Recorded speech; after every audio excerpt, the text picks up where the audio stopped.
National championship game tomorrow night. And Michael Penix Jr., I think, has the opportunity to join some elite company in a tier of, he might already be in this tier, depending, no matter the outcome, right? But Michael Penix Jr. can reach the tier of, I think, quarterbacks who drug their teams to titles.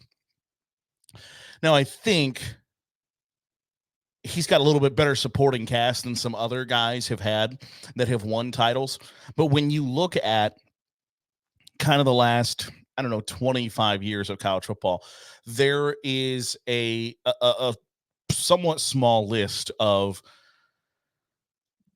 schools that have won titles almost strictly because this quarterback drug them to a title, right? Like Cam Newton drug Auburn to a title. In that offense that Cam Newton played in that BCS title game, he's the only player in that offense that ever played a snap in the NFL. That's a hell of a stat.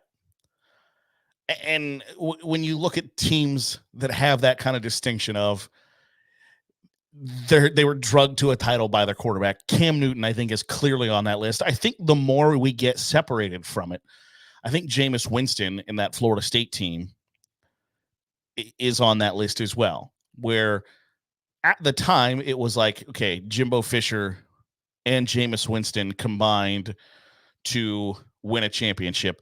And the longer we get separated from it, I think the prevailing thought has maybe become like Jameis Winston drugged Jimbo Fisher to a title. And that the appreciation for the job Jameis Winston did has been viewed in different light over the course of the last 10 years.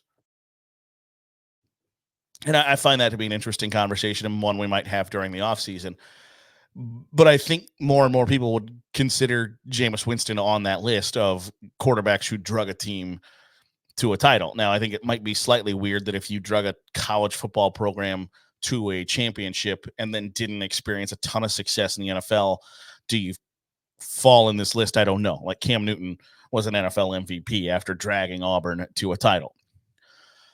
I think the pieces around Joe Burrow in 2019 with LSU show that he wasn't the sole reason that they won a title, but his performance certainly helped.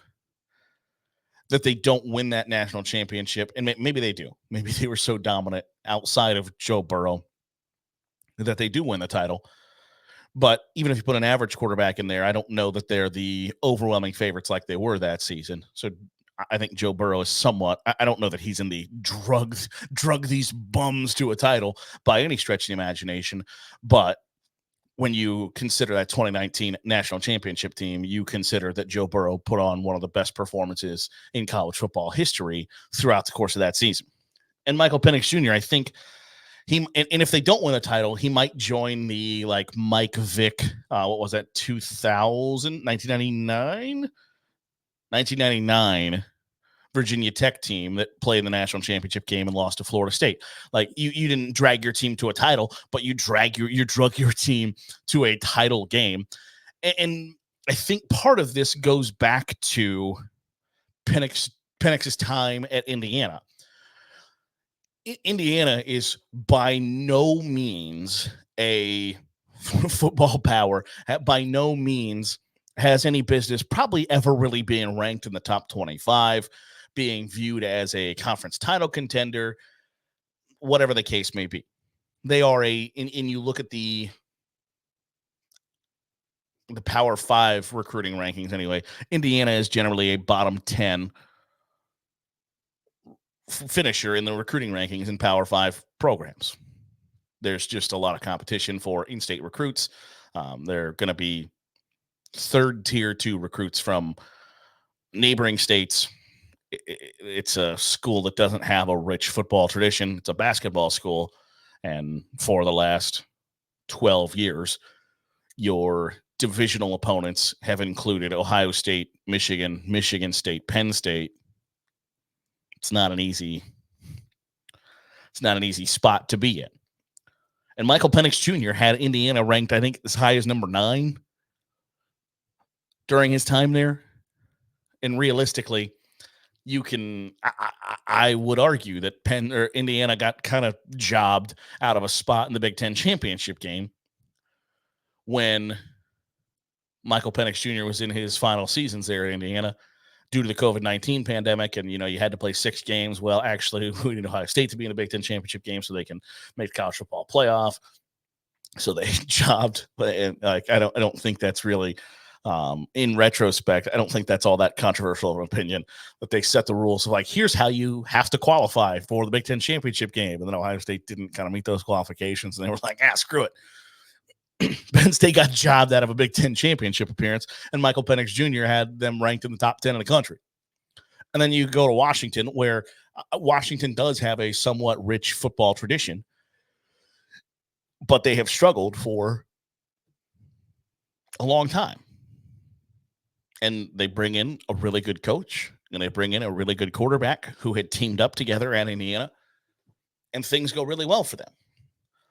I think Michael Penix Jr. has the potential to be in that somewhat rarefied air of guys who have taken their team to a national title game because you put the team on your back. Now, there are some guys on that Washington team that will play in the NFL. Like when you look at the 1999 Virginia Tech team, the only person who made like a really sizable impact in the NFL outside of Michael Vick is the kicker Shane Graham. Like, that's a little, you can't make the same argument for LSU and Joe Burrow, right? Like you have both Jamar Chase, Justin Jefferson at wide receiver, and then you Clyde Edwards-Helaire, not to mention guys on the defensive side of the ball.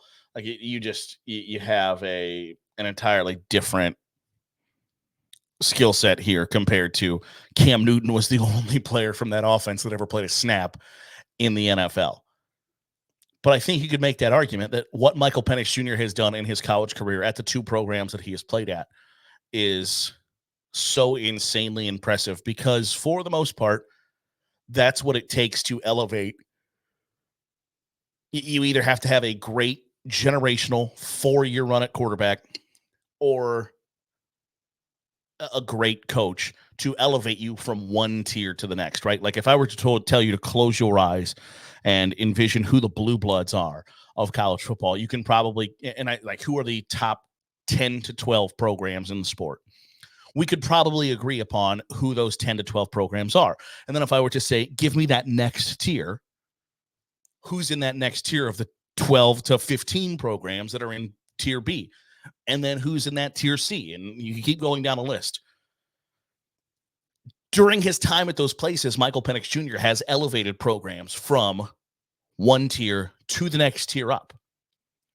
And I think he has those same qualities and those same results that a guy like Michael Vick had, that he elevated Virginia Tech from this tier to that tier. Or Cam Newton elevated Auburn from this tier to a tier up. For that one season, Joe Burrow had LSU, and I think LSU was probably right there on the fringe of that. If you were going to tell me the top 10 to 12 storied blue blood programs, LSU was right on that fringe, I think. And if they were number 12 on that list, he had them at number 1 that year.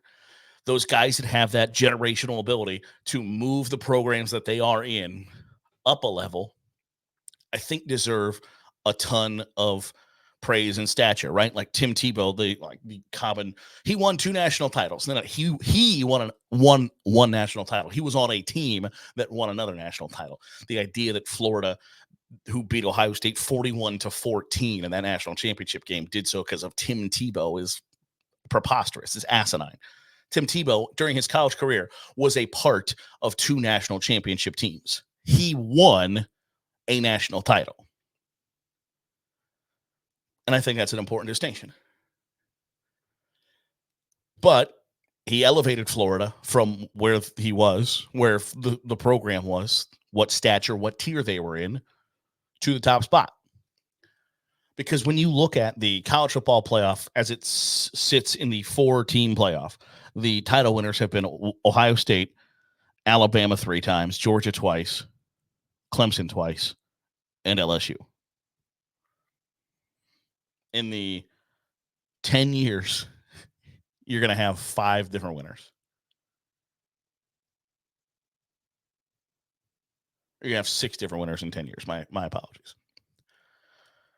So the idea that this is really easy to do isn't really borne out by the results of the championship games and of the 4-team playoff, the 4 teams that have made the playoffs year after year after year, right? And what Michael Penix Jr. has done in his college career is completely elevate 2 different programs. And I think that's harder to do than people think it is. Like, it's not just firing up dynasty mode on NCAA and recruiting 5 stars to, Utah State to build your program. It's much more difficult than that. And what he did at one completely substandard Power 5 program, and then at kind of a B, or you could maybe even argue a C level program, C tier program, to get that team to the national title game is insanely impressive in its own right, regardless of what the results are tomorrow night. I don't know that I love Washington's chances in the game, to tell you the truth. And I know that it's not going to be a moral victory to them if they're not going to be like, we're just happy to be here. That's not going to be their thought process. But I think in retrospect, regardless of the outcome, to take a step back, understand and appreciate what Michael Penix Jr. has accomplished in his college football career is an important thing to view and appreciate, because what he has done has been insanely impressive. I don't think he's going to go down as one of the game's all-time greats or anything like that.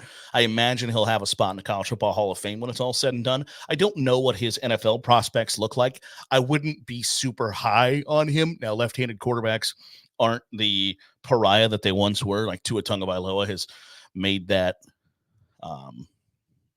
kind of stigma go away, because for a while there, I think like Dez Bryant was, for I think a decade, like the last person to throw a left-handed touchdown in the NFL. And Tua came in and was like, oh, okay, well, this isn't that big of a deal.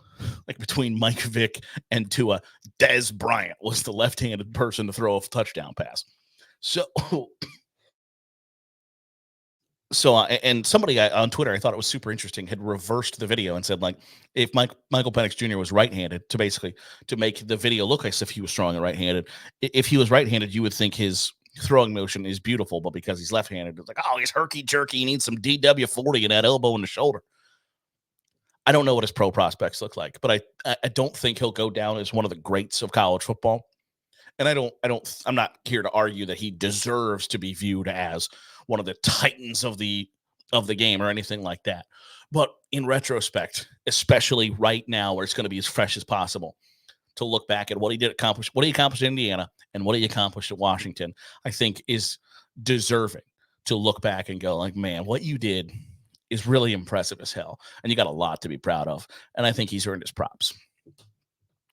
Tomorrow, got a full preview of the College Football Playoff National Championship game, Michigan, Washington. I'll get you who I think will win, why I think they'll win, and why I don't love that. We'll chat about it tomorrow right here on the Daily Huddle. If you're watching on YouTube, hit the subscribe button. Make sure you're getting all the great college football content we are pumping out here at Saturday Glory. If you are listening to the podcast feed, drop a 5-star review. It goes a long way in helping out the channel. I'll see you back here tomorrow on Saturday Glory.